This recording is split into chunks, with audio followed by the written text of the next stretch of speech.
జయంతి 134 జయంతి కార్యక్రమం జరుపుకోవడం జరిగింది. ఇక్కడ సిపిఎం పార్టీగా సార్పాకలో పాత సార్పాక ప్రాంతంలో అంబేద్కర్ విగ్రహానికి పూలమాల వేసి ఘనంగా నివాళులర్పించడం కూడా జరిగింది. కానీ వాస్తవానికి ఇవాళ అంబేద్కర్ యొక్క రాజ్యాంగాన్ని రచించిన ఫలాలను మొత్తం కూడా ఇవాళ పేద వర్గాలకు కూడా చెందకుండా ఇవాళ పక్కదారి పోయే పరిస్థితి కనపడుతుంది.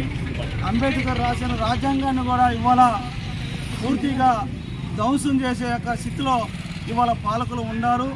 ఇవాళ దళితులపైన, బీసీలపైన, అట్లనే ఎస్టీ, ఎస్సీ, మైనార్టీలపైన కూడా ఇవాళ దాడులు విపరీతంగా జరుగుతున్నాయి.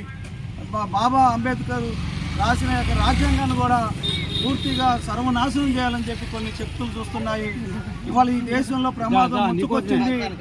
ఈ యొక్క ప్రమాదం నుంచి బయటపడాలంటే ఇవాళ అంబేద్కర్ యొక్క ఆశయాలని ముందుకు తీసుకుపోవాలన్నా, ఆయన రచించిన గ్రంథాన్ని ప్రజలకందరూ కూడా అందించాలంటే ఇవాళ ప్రతి పౌరుడు కూడా రానున్న కాలంలో అందరూ కూడా భాగస్వాములయ్యి ఈ ప్రమాదం నుంచి మనం బయటపడాలంటే అందరూ కూడా చైతన్యవంతంగా ఇవాళ పాల్గొనాల్సిన అవసరం ఉంది.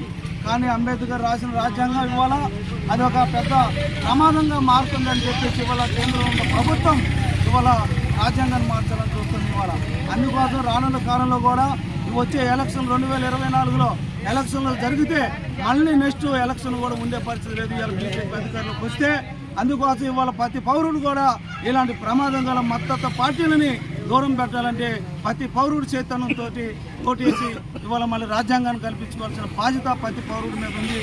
అందుకోసం ఇవాళ కులాలతోటి, మతాలతోటి కొన్ని రాష్ట్రాల్లో అట్టుడిగిపోతున్నాయి. ఇవాళ మహిళలపైన అత్యాచారాలు చేయడమే కాకుండా మహిళల్ని చంపేయటం, అట్లనే నగ్నంగా ఊరేగిస్తున్నారు. దళితుల్ని, బీసీలని, ఎస్టీలని అందరినీ కూడా ఇవాళ ఆ రకంగా ఊరేగించి ప్రాణాలు కూడా తీసే పరిస్థితి కనపడుతుంది. కాబట్టి ఈ ప్రమాదం ముంచు రావాలంటే మతం అనేది చాలా ప్రమాదం. ఈ మతం అనేది అంబేద్కర్ మతం లేకుండా అందరూ సమానత్వంగా ఇవాళ ఈ దేశంలో ప్రతి ఒక్కరు కూడా మనకి బీసీలు కానీ, ఎస్టీలు కానీ, ఎస్సీలు కానీ రిజర్వేషన్ ఉందంటే ఆయన పుణ్యమని, ఆయన రాసిన 3 సంవత్సరాల పాటు కష్టపడి ఈ దేశంలో ఏం జరుగుతుంది, ఎవరికి ఏమి ఉండాలా, ఎవరిని ఎట్లా ఉంచాలా, ఎవరికి ఏమి ఫలాలు అందించాలని చెప్పి రాజ్యాంగం రాసిన ఏదైతే ఉందో రాజ్యాంగ గ్రంథాన్ని ఇవాళ మొత్తం నాశనం చేయడానికి చూస్తున్న శక్తుల్ని ఓడించాలంటే ఇవాళ ప్రతి పౌరుడు కూడా ముందుకు రావాల్సిందిగా ఈ సందర్భంగా కోరుతున్నాం. ఇవాళ ఓటు అనేది చాలా ఆయుధం. అంబేద్కర్ ఓటు ఎందుకు ఇచ్చిందో మనకందరికీ బలవంతులు అనేది బలహీనుడి మీద దాడి చేసి బలహీనుని నాశనం చేసే పరిస్థితి ఉంది. కాబట్టి వాళ్ళకు ఒక ఓటు హక్కుని కల్పించాలా. వాళ్ళకి నచ్చిన వ్యక్తికి, వాళ్ళకి పనిచేసే వ్యక్తికి, వాళ్ళని ఆదరించే వ్యక్తికి, ప్రేమగా దగ్గర తీసుకునే వ్యక్తికే ఓటేసి గెలిపించుకోవాలని చెప్పి అంబేద్కర్ ఆ రోజు రాజ్యాంగంలో అందరికీ ఓటు హక్కును కూడా తీసుకొచ్చిన పరిస్థితి ఏర్పడుతుంది. అలాంటి ఓటు హక్కు ఇవాళ దుర్వినియోగం అయిపోతుంది. ఇవాళ ఆ దుర్వినియోగంలో ఇవాళ దేశం ప్రమాదంలో పడిపోతుంది. అంబేద్కర్ రాజ్యాంగం కూడా ప్రమాదంలో పడిపోతుంది. కాబట్టి ఆ రాజ్యాంగాన్ని కాపాడుకోవాలంటే ప్రతి ఒక్కరు కూడా మరి పూనుకోవాలా. ప్రతి ఒక్కరు కూడా ఆయన ఆశయాలను ముందుకు తీసుకుపోవడానికి ముందు రావాలని కూడా ఈ సందర్భంగా చెప్తూ జై భీమ్, జై భీమ్, జై భీమ్.